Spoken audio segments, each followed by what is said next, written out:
রে খোকা, আবার কোথায় যাচ্ছিস? ওই একটু বাজারের দিকে যাচ্ছি মা, তুমি মেয়েকে চোখে চোখে রেখো।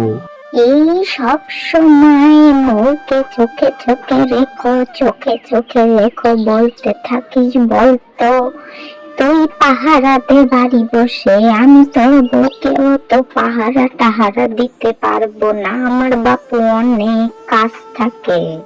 আরে মা, ওই কাজের ফাঁকে তুমি ওকে একটু দেখে শুনে রেখো, বুঝলে? আমি খুব তাড়াতাড়ি বাড়ি চলে আসবো।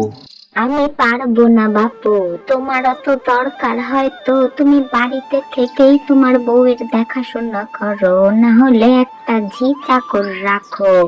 এইরকম করলে গ্রামের লোকেরা তোকে বউ পাগলা বলবে। কে কি বললো তাতে আমার কোনো কিছু যায় আসে না, বুঝলে? আমি বাজারের দিক যাচ্ছি, তোমাকে যেটা বললাম তুমি সেটা করো কিন্তু।